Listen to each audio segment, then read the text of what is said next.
할렐루야. 예배 자리 가운데 나오신 모든 성도님들을 환영하고 축복합니다. 우리 함께 경배와 찬양으로 2023년 11월 22일 성령 강림호 제24주 온유교회 주일 예배를 시작하도록 하겠습니다.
나를 보내신 이도 하나님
그 땅을 밟은 너 나를 붙드시는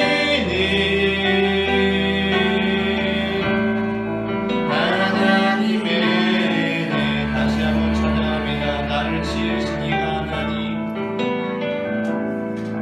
나를 지으신 이가 하나님 나를 부르신 이가 하나님 나를 보내신 이도 하나님 나의 나 된 것은 다 하나님 은혜라 나의 달려갈 길 다가도록 나의 마지막을 다하도록 나로 그 십자가 품게 하시니 나의 나 된 것은 다 하나님 은혜라 한량없는 은혜 갚을 길 없는 은혜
은혜를 감사합니다. 사랑의 주님, 이 시간 우리의 힘과 의지로 주님 앞에 나아가는 것이 아니라 주님의 부르심에 힘입어 나아갑니다. 하나님, 이 시간 우리가 드리는 예배를 받아주시고 역사하여 주시옵소서. 다 함께 주여 세 번 부르시고 기도하시겠습니다. 주여, 주여, 주여. 사랑의 주님, 은혜를 감사합니다. 하나님, 이 시간 이 자리를 주님께서 구별하여 주시고 하나님, 우리를 구원된 백성으로 불러주셔서 이 시간 우리가 주님 앞에 나와 예배할 수 있도록 이끌어 주시니 주님 은혜를 감사합니다. 사랑의 하나님, 우리의 모든 삶이 참으로 주님께서 은혜를 베풀어 주신 것이니 하나님, 그것을 다시 한번 기억할 수 있도록 인도하여 주시고 주님께서 우리의 삶 가운데 베풀어 주시는 일들을 헤아려 보며 앞으로 다가오는 인생길 가운데에도 주님께서 우리를 이끄시리라는 확신을 가지고 살아갈 수 있도록 주님 역사하여 주시옵소서. 하나님부터 어른들과 신령들 속에서도 주님께서 우리를 부르시고 이끄셨기에 우리가 여기까지 버티고 견딜 수 있었음을 주님 앞에 고백합니다. 하나님 아버지, 이 시간에 이런 우리의 힘과 능력으로 주님 앞에 나아가는 것이 아니라 우리의 이름으로 나아가는 것이 아니라 우리를 위해서는 생명을 내어주신 예수 그리스도의 십자가의 뼈를 의지하며 나아가오니 사랑의 주님, 우리를 깨닫게 하여 주시옵소서. 하나님 아버지, 우리의 예배를 받아 주시옵소서. 하나님 아버지, 예배의 자리를 주님께서 주관하여 주시옵소서. 하나님 아버지, 주님께서 예비하시는 애가 오늘 우리의 삶 가운데 이루어지기를 소망합니다. 하나님 아버지, 이 시간도 마음을 다하여 주님 앞에 예배를 드리시고 소원하오니 하나님, 이 시간 우리의 육신과 우리의 마음을 지켜 보호하여 주셔서 주님의 말씀 앞에 온전히 설 수 있도록 역사하여 주시옵소서.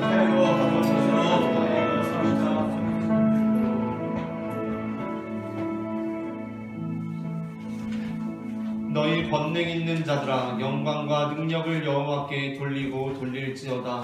여호와께 그의 이름에 합당한 영광을 돌리며 거룩한 옷을 입고 여호와께 예배할지어다. 여호와께서 자기 백성에게 힘을 주시며 여호와께서 자기 백성에게 평강의 복을 주시리로다. 아멘.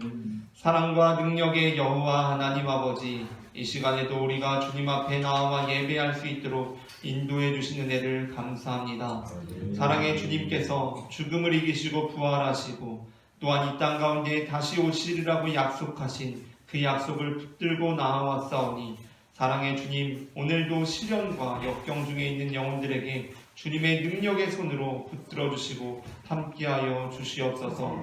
이 시간에도 주님께서 능력으로 함께하실 줄을 믿으며 사랑의 주 예수 그리스도의 이름으로 기원하옵나이다. 아멘.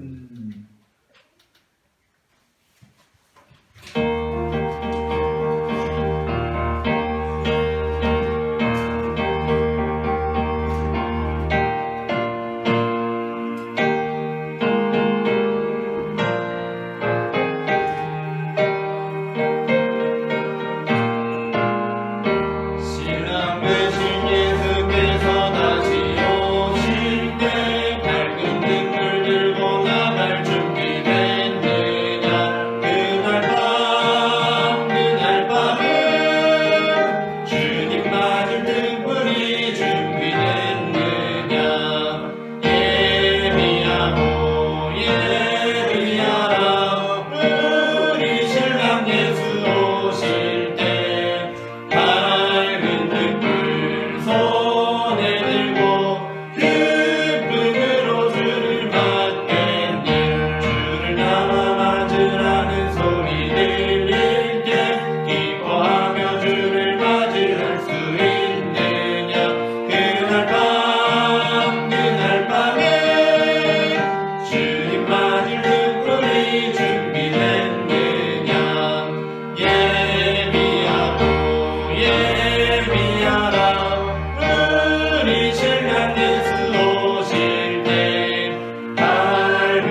주님 앞에 올려드리시겠습니다.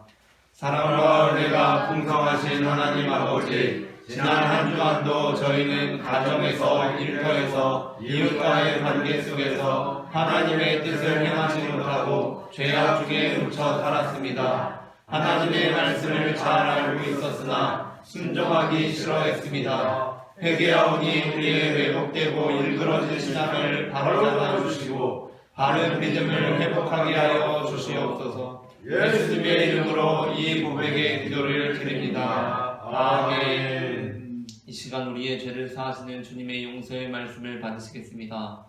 너는 가서 북을 향하여 이 말을 선포하여 이르라. 여호와께서 이르시되 배역한 이스라엘아 돌아오라. 나의 노한 얼굴을 너희에게로 향하지 아니하리라. 나는 긍휼이 있는 자라 노를 한없이 풀지 아니하느니라. 여호와의 말씀이니라. 아멘. 다 함께 성시교독하시겠습니다. 내 백성이여 내 율법을 들으며 내 입의 말에 귀를 기울일지어다. 내가 입을 열어 비유로 말하며 예로부터 덮어졌던 것을 내려하니 이는 우리가 들어서 아는 바요 우리의 조상들이 우리에게 전한 바라. 우리가 이를 그들의 자손에게 숨기지 아니하고 여호와의 영예와 그의 능력과 그가 행하신 기이한 사역을 내게 전하리로다. 여호와께서 증거를 야곱에게 세우시며 법도를 이스라엘에게 정하시고 우리 조상들에게 명령하사 그들의 자손에게 알리라 하셨으니 이는 그들로 후대 곧 태어날 자손에게 이를 알게 하고 그들은 일어나 그들의 자손에게 일러서 그들로 그들의 소망을 하나님께 두며 하나님께서 행하신 일을 잊지 아니하고 오직 그의 계명을 지켜서 그들의 조상들 곧 완고하고 회역하여 그들의 마음이 정직하지 못하며 그 신령이 하나님께 충성하지 아니하는 세대와 같이 되지 아니하게 하여 하시리로다. 아멘. 다 함께 사도신경으로 우리의 신앙을 고백하시겠습니다. 전능하사 천지를 만드신 하나님 아버지를 내가 믿사오며 그 외아들 우리 주 예수 그리스도를 믿사오니 이는 성령으로 잉태하사 동정녀 마리아에게 나시고 본디오 빌라도에게 고난을 받으사 십자가에 못 박혀 죽으시고 장사한 지 사흘 만에 죽은 자 가운데서 다시 살아나시며 하늘에 오르사 전능하신 하나님 우편에 앉아 계시다가 저리로서 산자와 죽은 자를 심판하러 오시리라. 성령을 믿사오며 거룩한 공예와 성도가 서로 교통하는 것과 죄를 사하여 주시는 것과 몸이 다시 사는 것과 영원히 사는 것을 믿사옵나이다. 아멘.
세계 만물을 창조하시고 사람을 하나님 형상대로 지으셔서 복주신 살아계신 하나님 우리 아버지, 우리가 주님의 선함과 인자하심을 찬송하며 온 마음을 다해 하나님을 예배합니다.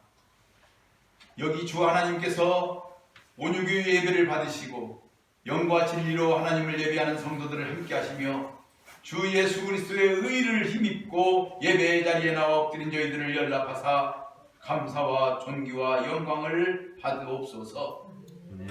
은혜로우신 하나님 우리 아버지, 우리는 하나님의 은혜가 아니면 존재할 수 없는 먼지일 뿐인데 예수님을 시험했던 저들처럼 하나님을 판단했고 이웃을 비판하며 살아온 시간들이 너무 많았음을 고백하며 용서를 구합니다. 주님, 우리를 불쌍히 여기시고 용서하여 주옵소서. 예수 십자가의 은혜를 간구하오니 우리를 주의 보혈로 씻어 새롭게 하여 주옵소서. 너는 내 아들이라 내가 너를 낳았다 말씀하신 하나님 우리 아버지, 아무 공로 없는 저희들을 주께서 부르시고 하나님의 사람들로 세워 사용하심을 감사드립니다. 주께서 가라 말씀하시면 내가 나아가기도 하고 주께서 서라 하시면 내가 멈춰서기도 할진데 어디서 무엇을 하든지 주님의 증인으로서 감사와 기쁨으로 행하는 저희들이 다 되게 하여 주옵소서. 할 수 있거든이 무슨 말이냐? 믿는 자에게는 능치 못함이 없다고 하셨사오니 우리 육신의 삶은 십자가에 못 받고 죄는 다 못 받고 이미 장사 진행받은 저희들이 다 되게 하옵시고 영은 주님의 영으로 충만한 하나님의 형상을 회복하는 삶이 되게 하옵소서.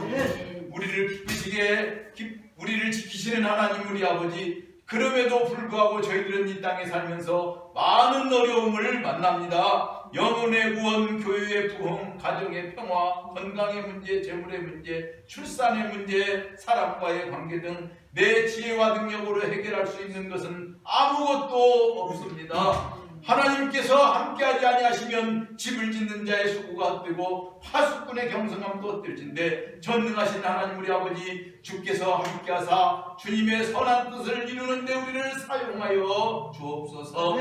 하나님의 축복 속에 사는 온유교회 성도들이 다 되게 하여 주옵소서. 우리의 참 소망 되시는 하나님 우리 아버지, 이 땅의 것을 다 가질지라도 바람을 잡으려는 헛된 것임을 우리가 성경을 통해 알았나이다. 영원한 하늘의 비밀을 소유하는 저희들로서 주님의 마음으로 살게 하사 낮은 자리를 사모하며 섬기는 자의 능력의 삶이 되게 하여 주옵소서.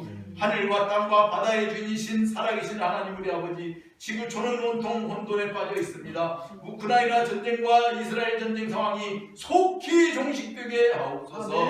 더 이상의 확전을 막아주옵소서. 각종 재난으로 인해 생명과 재산을 잃고 슬픔에 빠진 저들을 위로하여 주시고 다시 일어날 수 있는 용기를 허락하여 주옵소서. 또한 오직 영혼 구원을 위해서는 선교사님들을 붙잡아 주시고 아굴골짝 빈들에도 복음 들고 갈진데 발걸음이 닿는 곳마다 기쁨으로 탐도드는 역사 있어지게 하옵소서. 이제도 담임 목사님을 통해 말씀 주실 때에 우리가 청중하기를 원합니다. 하나님의 살았고 운동력 있는 말씀을 통해 우리가 새 힘을 얻고 아멘으로 화답하며 순종하는 성도로서 마땅히 달려갈 길을 나가는 저희들 되어 주님의 기쁨이 되게 하옵소서.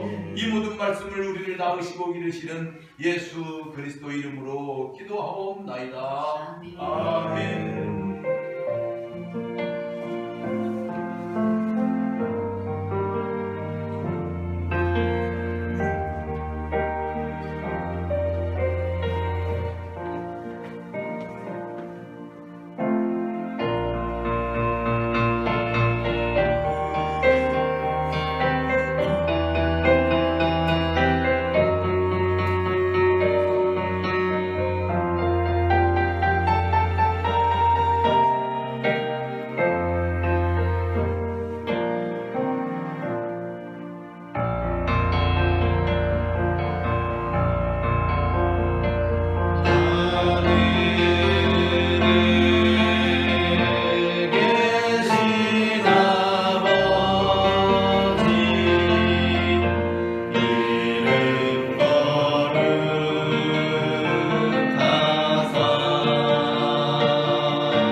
마태복음 25장 1절부터 13절까지의 말씀입니다. 본문을 교독하겠습니다. 그때의 천국은 마치 등을 들고 신랑을 맞으러 나간 10 처녀와 같다 하리니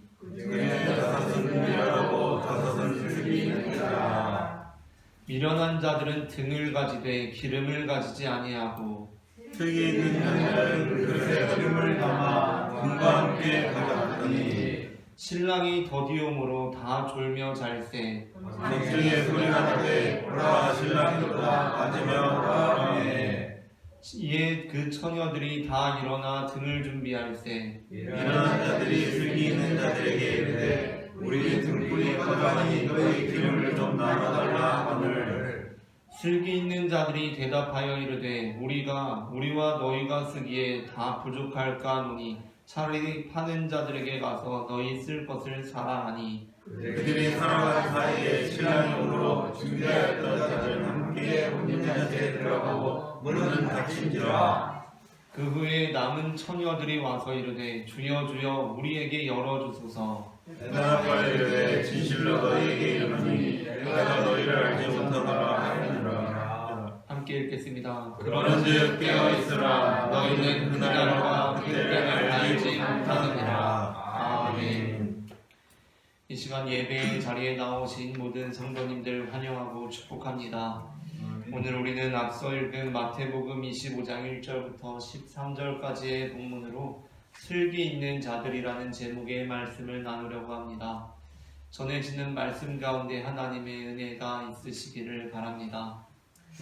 이번 본문에서 예수님께서는 슬기로운 5 처녀에 관한 말씀을 우리에게 들려주십니다. 그러니까 유대 사회 속에서 혼인 잔치가 있을 때에 신랑이 오는 것을 맞이하기 위해서 오늘날로 의미하면 신부 들러리들이 신부의 친구들이 나아가서 그 신랑을 영접하고 잔치자리로 들어오게 되는데 그때에 5 처녀는 어리석어서 등은 준비하였지만 기름을 준비하지 아니하였고 5 처녀는 슬기로워서 기름까지도 준비하였다. 그래서 그 5 처녀, 기름까지 준비한 5 처녀만이 신랑을 환하게 영접하고 함께 잔치자리에 들어갈 수 있었다라는 말씀입니다. 이 본문을 우리가 우리의 삶 가운데 적용해 볼 때 사실 제일 중요한 것은 바로 기름이 그렇다면 무엇인가입니다. 왜냐하면 그 기름을 준비할 때 그 잔치자리에 들어갈 수 있다는 것이고 그 잔치자리는 바로 예수님께서 다시 오실 때 영원하신 하늘나라를 나타내기 때문입니다. 그렇다고 해서 우리가 기름을 준비하라는 것이 정말 실제로 우리가 요리할 때 쓰는 그 기름 준비하는 것이 준비하라는 것이 아니지 않겠습니까? 그렇기 때문에 그 기름이 무엇인가가 굉장히 중요합니다. 그런데 그 기름이 무엇인가를 우리가 나누기에 앞서 일단 오늘 본문에서 도대체 구원이 어떠한 사람들에게 임하는 것인지 우리는 다시 한번 살펴볼 필요가 있습니다. 그러니까 지금 본문에서 기름을 준비한 5 처녀들만이 구원을 받고 함께 잔치자리에 들어가게 되었는데 이들의 태도가 사실은 굉장히 특이합니다. 왜냐하면 이들은 지금 신랑이 누구보다도 더디올 것이라고 생각했던 사람들이기 때문입니다. 10 처녀가 있었는데 그 중에 5 처녀만 기름을 준비했습니다. 그리고 신랑이 더디움으로 다 졸고 자고 있었습니다. 그런데 기름을 준비한 5 처녀만이 신랑을 영접할 수가 있었습니다. 이들은 왜 기름을 준비했겠습니까? 아마 신랑이 금방 오리라고 생각했다면 기름을 준비하지 않았을 것입니다. 이들은 신랑이 더디올 수도 있다라고 생각했습니다. 그리고 기름을 준비했습니다. 그러므로 우리가 구원을 받는다, 다시 오시는 예수님을 영접한다, 재림하시는 예수님을 믿는다, 그리고 그 가운데서 우리의 구원이 결정된다라고 했을 때 우리가 믿는 바는 예수님께서 오셨을 그때 내가 어떠한 신앙 상태에 있어서 구원을 받을 만한 상태에 있는가, 그것이 중요한 게 아니라는 것입니다.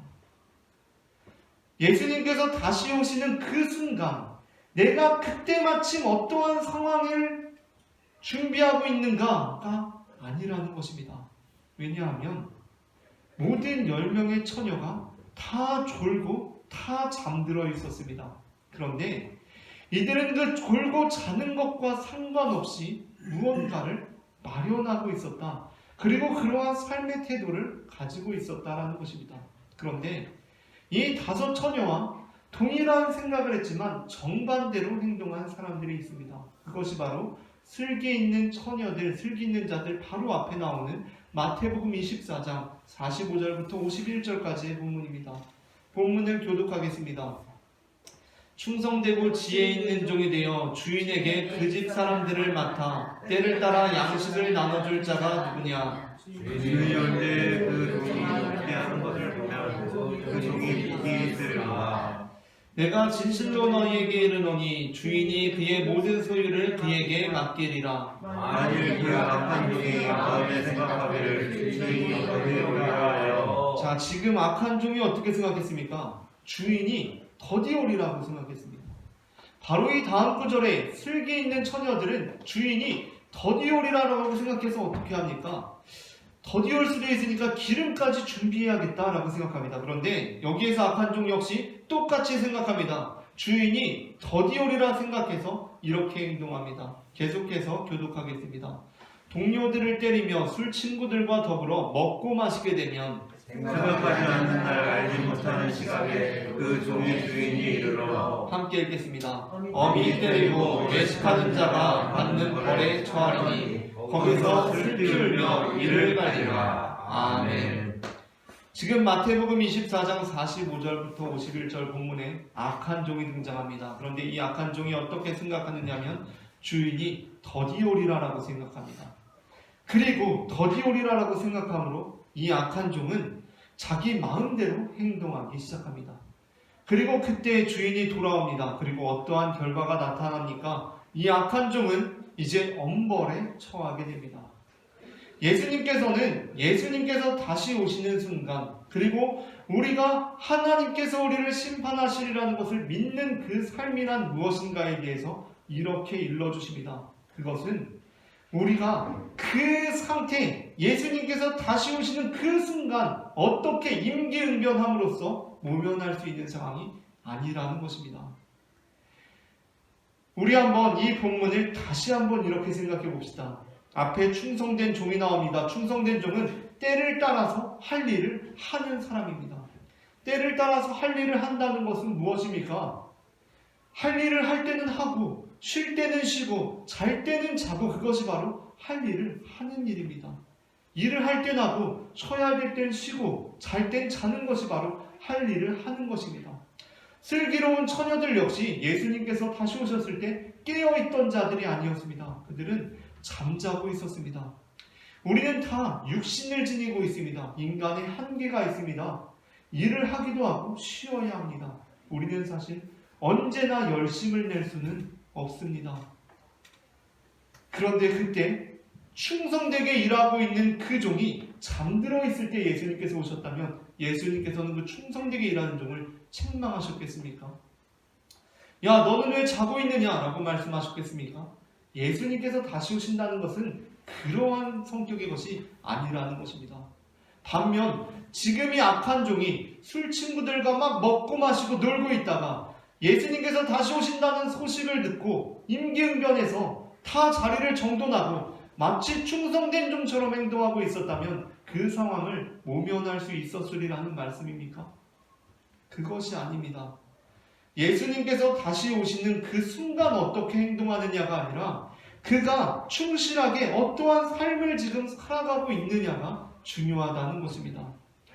그렇기 때문에 앞선 마태복음 24장 40절부터 42절 역시 이렇게 말씀하고 있습니다. 본문을 교독하겠습니다. 그때에 두 사람이 밭에 있음에 한 사람은 데려가고 한 사람은 버려둠을 당할 것이요 두 여자와 몇 가지를 먹었음에 한 사람은 데려가고 한 사람은 버려둠을 당할 것이니라. 함께 읽겠습니다. 그러므로 깨어있으라. 어느 날에 너희 주가 임할는지 너희가 알지 못함이니라. 아멘. 지금 이 마태복음 24장 40절부터 42절까지의 본문에는 두 여자가 나오는데 둘 다 맷돌질하고 있습니다. 차이가 없습니다. 도대체 어떠한 기준으로 어떤 사람은 구원을 받고 어떤 사람은 버려둠을 당하는지가 나타나 있지 않습니다. 둘 다 똑같이 맷돌질을 하고 있다는 것입니다. 열 처녀가 똑같이 자고 졸고 있다는 것입니다. 그런데 그 기준은 다른 데 있다는 것입니다. 그러니까 맷돌질을 하고 있는 게 중요한 것이 아니라 깨어 있는지가 중요하다는 것입니다. 그 깨어 있다라는 것은 바로 기름을 준비하는 것인데 그 기름이 그렇다면 무엇인가? 우리는 그것에 대해서 생각해 보아야 합니다. 오늘 본문상에서는 기름이 무엇인지에 대해서 우리에게 어떠한 것도 가르쳐주고 있지 않습니다. 그러나 우리가 앞선 마태복음 24장 본문에서 그 주인이 길을 떠나면서 종에게 그 종을 상전으로 삼고 일을 맡기고 그에게 너가 깨어있어라 라고 말씀하신다는 점에서 우리는 본문과 관련 깊은 구절을 생각해 보게 됩니다. 그 본문은 바로 골로새서 4장 1절부터 2절까지의 말씀입니다. 본문을 합독하겠습니다. 상전들아 의와 공평을 종들에게 베풀지니 너희에게도 하늘에 상전이 계심을 알지어다. 기도를 계속하고 기도에 감사함으로 깨어있으라. 아멘. 골로새서 4장 1절부터 2절까지의 말씀은 특별히 상전들에게 주는 말씀입니다. 그러나 우리가 이 본문을 유심히 보게 될 때 이 본문은 단순히 그 당시 사회적인 지위로서 상전들에게 이 말씀을 주는 것이 아니라 오늘 누가복음 24장의 본문과 같이 사실은 우리 모두가 다 하나님으로부터 사명을 부여받은 상전이고 청지기들이라는 것입니다. 바로 청지기 된 우리들, 상전된 우리들, 하나님의 사명을 감당하고 있는 우리들에게 사도 바울은 이렇게 말씀합니다. 기도를 계속하고 우리가 깨어 있어야 하는데 어떻게 깨어 있어야 하는가? 기도에 감사함으로 깨어 있으라 라고 말씀하고 있습니다. 즉 우리가 깨어 있다라고 하는 것, 슬기 있는 처녀들이 그 다섯 처녀가 슬기 있는 그 다섯 처녀가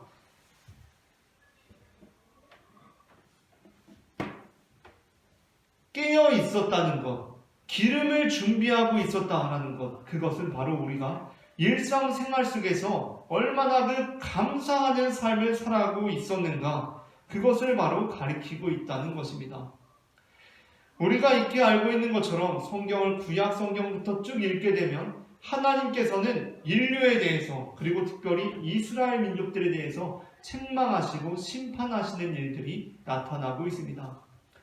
그런데 그때 이스라엘 민족들이 하나님 앞에 심판을 받게 될 때 그들이 무슨 큰 범죄를 저질러서 하나님 앞에 심판을 받는 것만이 아닙니다. 사실 가장 자주 나오고 있는 이스라엘 민족들이 심판을 받는 것은 하나님 앞에 원망하고 불평하였기 때문이었습니다. 그들이 큰 죄를 범한 것이 아니라 원망하고 불평하였기 때문에 하나님의 심판을 당합니다. 대표적으로 민수기 11장 1절의 말씀을 다 함께 합독하시겠습니다. 여호와께서 들으시기에 백성이 악한 말로 원망하며 여호와께서 들으시고 진노하사 여호와의 불을 그들 중에 붙여서 진영 끝을 사르게 하시네. 아멘. 민수기 11장 1절의 본문을 읽었는데 구약 성경을 읽어보신 분들은 이 본문이 굉장히 익숙하다고 느끼실 것입니다. 왜냐하면 이스라엘 민족의 역사를 다루면서 구약 성경에 이러한 구절이 굉장히 많이 등장하고 있기 때문입니다. 하나님께서 우리에게 가르쳐 주시고자 하셨던 것, 하나님께서 이스라엘 민족의 역사를 통하여서 우리에게 가르쳐 주시고자 하셨던 것은 큰 범죄가 중요한 것이 아니라 곧 원망과 불평하는 것, 그것이 곧 하나님을 향한 심판의 죄가 된다는 것입니다. 즉 우리가 일상생활하면서 우리는 쉽게 짜증내고 원망하지만 그 속내를 파고보면 사실 그 안에는 여호와 하나님을 향한 불신이 도사리고 있는 것이다 라고 해서 말씀은 우리에게 엄중하게 경고하고 있다는 것입니다. 우리가 하나님을 믿는다는 것, 우리가 예수님을 따르는 사람들로 살아간다는 것, 그것은 어떠한 사람들로서 살아간다는 것을 의미합니까? 그것은 쉬지 않고 기도함으로써 감사함으로 깨어있는 삶을 의미합니다. 사실 우리가 기도를 하게 될 때 우리는 하나님 앞에 우리의 요구사항들을 많이 늘어놓곤 합니다. 하나님 이렇게도 되었으면 좋겠습니다. 하나님 저렇게도 되었으면 좋겠습니다. 라고 말합니다. 그러나 기도가 우리가 하나님과 나누는 대화라고 생각해 볼 때 우리는 또한 하나님의 뜻에 대해서 기도하며 생각해 보게 됩니다. 그런데 생각하는 기도를 하게 될 때 우리가 결론에 이르게 되는 것은 지금 이건 역시도 하나님께서 나에게 주신 은혜구나. 내가 원망하고 불평할 것이 없구나. 내가 짜증낼 일이 없구나. 라는 그 사실입니다. 우리가 살아가다 보면 참 짜증나고 힘든 일들이 많이 있습니다. 어떤 사람이 자녀가 이제 학원에 끝나게 되어서 아빠 나 좀 데리러 와 해서 아빠가 그 자녀를 데리러 학원에 가게 되었습니다. 운전해서 가는데 길이 좁아서 골목길에서 벽에다 차를 긁게 되었습니다. 순간 얼마나 짜증이 나겠습니까? 순간 너무나 짜증이 나서 얘는 왜 오늘따라 나를 이렇게 데리고 오라고 그래서 그래? 그러면서 이제 원인을 제공한 사람을 탓하기 시작합니다. 딸이 나를 이렇게 데리고 오라고 해서 차를 긁었다는 것입니다. 그런데 또 곰곰이 생각해 보니까 딸은 학원을 별로 다니고 싶어 하지 않았는데 아내가 그렇게 딸을 학원에 보냈습니다. 그러면 이제 아내한테도 짜증이 나는 겁니다. 아니면 학원 다니기 싫다는 애를 왜 학원을 보내가지고 그래? 하면서 이제 짜증이 나는 겁니다. 그런데 생각해 보니까 아내가 딸을 학원에 보낸 것은 우리나라에 너무 이 사교육 열풍이 심해서 그런 겁니다. 그래서 이제 이 사회에 대해서 아주 짜증이 납니다. 이 사회가 왜 이런 식이야? 라고 짜증이 납니다. 생각해보니까 우리나라가 이렇게 된 거는 우리나라가 광복을 해가지고 그렇습니다. 이제 광복이 짜증납니다. 이렇게 원인을 제공한 것부터가 다 짜증이 나기 시작하는 겁니다. 그래서 대체 어디서부터 원인이 제공된 건지 결국에는 이제 내가 태어난 게 이제 짜증이 나는 그러한 상황까지 가게 되는 것입니다. 이것이 바로 하나님을 믿지 않는 사람들의 삶의 태도입니다. 그러나 하나님을 믿는 사람들의 삶의 태도는 어떻습니까? 물론 굉장히 어려운 일입니다. 그러나 우리는 이것을 실천할 수 있어야 합니다. 딸이 데리러 와서 가다가 차를 긁었습니다. 순간 짜증이 납니다. 그런데 생각해보니까 내가 차가 있네? 이런 생각이 드는 겁니다. 딸이 데리러 오라고 했는데 내가 걸어서 가는 게 아니라 차를 가지고 가고 있구나. 참 내가 차가 있는 사람이구나. 생각해보니까 우리 딸이 지금 학원을 다니고 있구나. 학원 다니는 것도 참 감사하구나. 라는 생각이 드는 겁니다. 우리가 기도한다라는 것은 우리가 하나님의 은혜에 대해서 생각하는 것입니다. 하나님께서 우리에게 베풀어 주신 것들, 하나님께서 나에게 이 모든 것을 베풀어 주셨구나.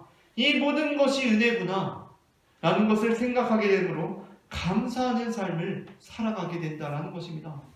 그것이 곧 우리의 믿음이고 우리가 하나님을 믿는 길입니다. 창세기 4장을 보게 되면 가인과 아벨에 관한 기사가 나와 있습니다. 가인과 아벨은 하나님 앞에 동일하게 제사를 드렸는데 하나님께서는 아벨의 제사만 받으시고 가인의 제사는 받지 않으셨습니다.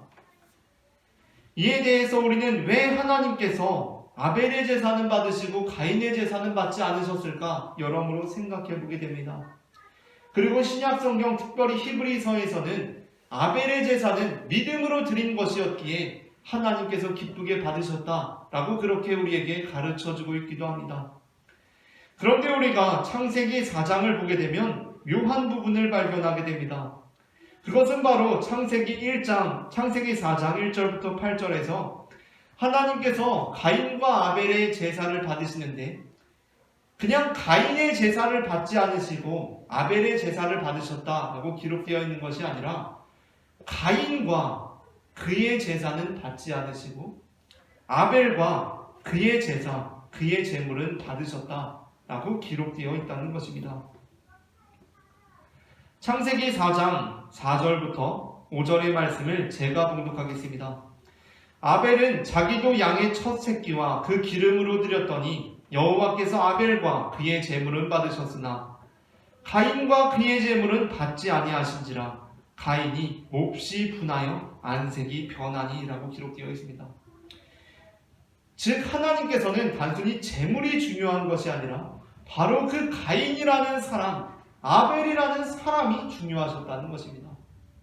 지금 여호와 하나님 앞에 나와서 어떻게 이 1시간 찰해서 제사를 드리는 것으로 얼렁뚱땅 넘기는 것이 아니라 그 삶의 온전한 태도, 그 삶에 일관되게 흐르고 있는 그 생활 방식을 하나님께서 보신다는 것입니다. 그런데 그렇다면 대체 아벨의 생활 방식이 어땠다는 것입니까? 우리는 이 본문을 통해서 한 가지 추론해 볼 수 있는 것이 있습니다. 아벨과 가인이 함께 제사를 드렸는데 하나님께서 아벨의 제사만 받으셨습니다. 그렇다면 우리는 어떠한 마음이 들 것 같습니까? 우리는 모두 아담과 하와 그리고 가인과 아벨의 후예들이기 때문에 가인의 마음이 너무나 이해가 됩니다. 내 제사는 받지 않으시고 아벨의 제사만 받으시면 당연히 짜증이 나지, 화가 나지, 안색이 변하지 라고 생각하게 됩니다. 그런데 그것이 바로 가인의 삶에 흐르고 있는 일관된 삶의 태도였다라는 것입니다. 여러분, 한번 우리 달리 생각해 봅시다. 가인이 자신의 삶을 대하는 태도 그리고 하나님을 향하는 방식이 달랐다면 어땠을까? 가인이 감사하는 사람이었다면 어땠을까? 우리의 삶에 관한 태도가 감사하는 사람들이었다면 우리는 어떻게 반응하게 되었을까? 불평하고 짜증내고 원망하는 사람들의 생활 방식이 있습니다. 태도가 있습니다. 그것은 바로 나와 내 아내가, 나와 내 남편이 함께 승진을 앞두고 있을 때 한 사람만 승진하게 되었을 경우 우리는 어떠한 마음이 들겠습니까? 그래도 당신이라도 승진하게 돼서 참 다행이야 라는 마음이 들겠습니까? 아니면 내가 승진 못하게 된 것에 대해서 불평하고 원망하는 마음이 들겠습니까? 여러분, 여기에 한 가정이 있습니다. 그리고 재수하는 첫째가 있고 이번에 수능 치르는 둘째가 있습니다. 그런데 수능을 치렀는데 둘째만 대학에 합격하게 되었습니다. 여러분, 감사하는 가정은 어떻게 하겠습니까? 감사하는 첫째라면 어떻게 하겠습니까? 그래도 내 동생이라도 이번에 대학에 합격을 하게 돼서 정말 다행이다. 나는 이번에 삼수하지만 엄마 아빠의 마음의 짐이 훨씬 덜하겠구나 라고 생각하지 않겠습니까? 그리고 그 부모도 이번에 그래도 둘째라도 합격이 돼서 다행이다, 감사하다 하지 않겠습니까? 그러나 우리는 그보다 가인의 마음이 더 이해가 됩니다. 내 제사는 안 받으시고 동생의 제사를 받으신 게 짜증나는 겁니다. 그래도 우리가 같이 예배 드렸는데 네 예배라도 받으셨으니 참 다행이다. 우리 둘의 예배가 다 거절당했다면 어땠겠냐? 하나님께서도 참 마음이 아프셨을 거고 우리도 참 마음이 아팠을 것 같다 라고 생각할 수 있었을 텐데 가인은 그렇게 행동하지 않았다는 것입니다. 아벨 것만 받으시고 내 제사는 안 받으신 게 짜증이 나는 겁니다. 화가 나는 것입니다. 우리는 지금 오늘날 어떠한 삶을 살아가고 있습니까? 다섯 처녀는 슬기롭게 기름을 준비하였는데 또 다른 다섯 처녀는 슬기롭지 못하여서 미련하여서 기름을 준비하지 않았습니다. 충성된 종은 때를 따라 양식을 나누어 주고 악한 종은 여호와 하나님께서 다시 오실 그때, 예수님께서 다시 오실 그때 내가 어떻게 좀 잘 보여서 어떻게 그 위기의 상황을 모면할 수 있지 않을까? 그렇게 생각합니다. 가인은 충분히 감사할 수 있는 상황이었는데도 불구하고 마음속에 분이 나고 안색이 변했습니다. 생각해보면 얼마나 감사한 일입니까? 내 예배는 받아들여지지 않았지만 내 동생의 예배가 받아들여졌다는 것. 그것으로 인해서 우리 온 가족이 참 감사해야 할 상황에 가인은 그것이 불만족스러웠던 것입니다. 오늘 하루 우리가 슬기로운 자들로 살아가기를 소망합니다. 아멘. 우리의 삶이 완전하지 않다는 것 우리 모두가 다 알고 있습니다.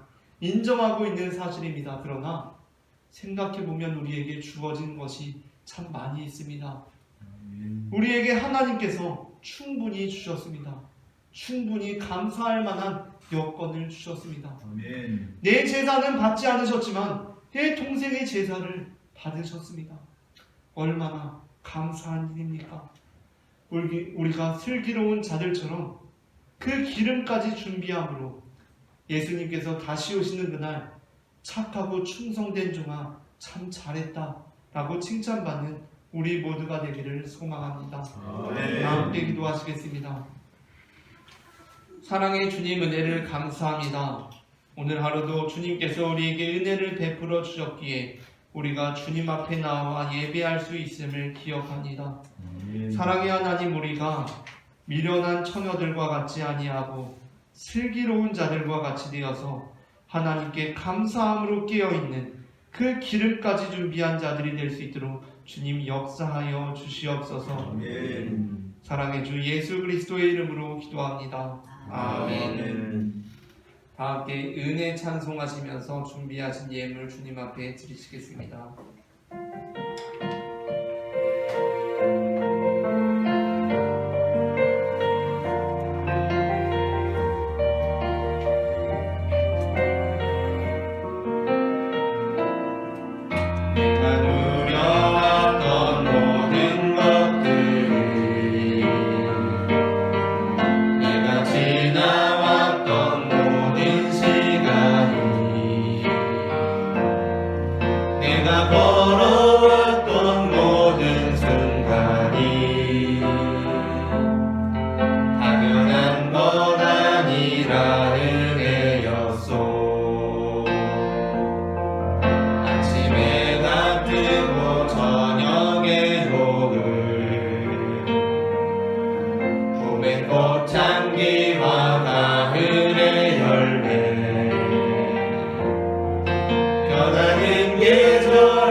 주님께서 우리에게 은혜를 베풀어 주셔서 우리가 주님 앞에 나와 예배드리며 이 예물을 주님 앞에 올려드립니다. 이 예물이 꼭 필요한 곳에 사용되게 하시고 쓰여지는 곳마다 하나님의 영광이 나타나고 예수 그리스도의 향례가 피어날 수 있도록 인도하여 주시옵소서. 시작되는 한 주도 주님께 온전히 맡겨드립니다.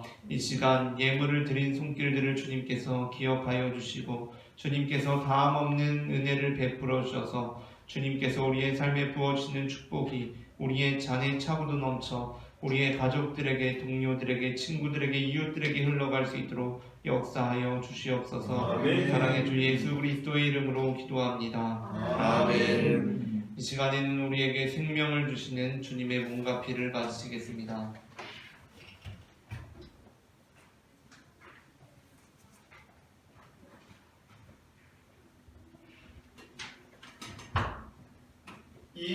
이것은 주님의 몸, 이것은 주님의 피, 이것을 먹고 마셔 주님의 생명 얻네.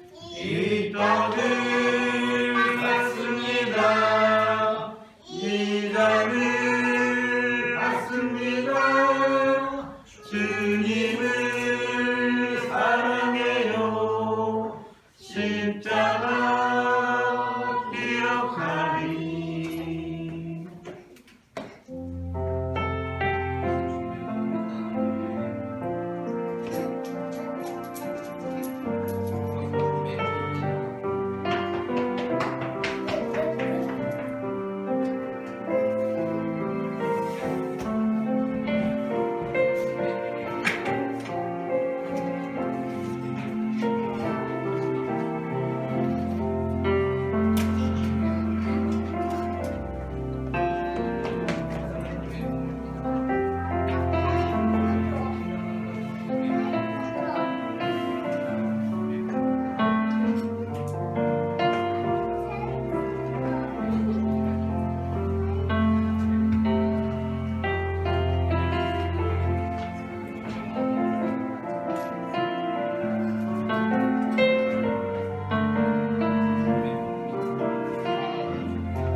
우리에게 몸과 피를 내어주신 주님께 감사하며 다 함께 감사의 기도를 드리시겠습니다.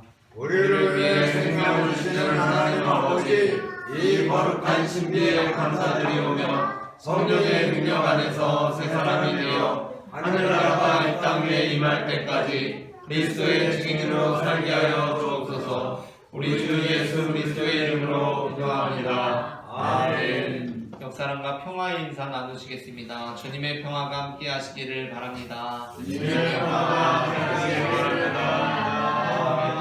함께 하시기를 바랍니다. 주일 거리 청소 공사가 매주일 오전 10시에 있습니다.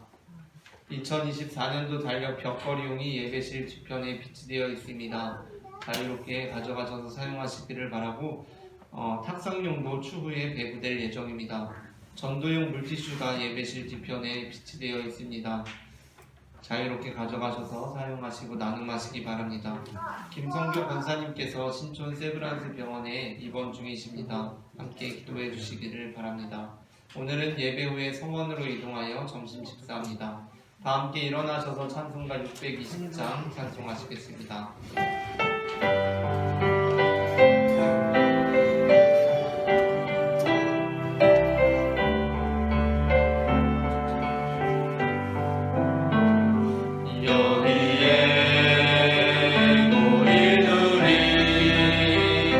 주의 은총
하나님께서 이르시되 너희는 가서 모든 민족을 제자로 삼아 아버지와 아들과 성령의 이름으로 세례를 베풀고 내가 너희에게 분부한 모든 것을 가르쳐 지키게 하라.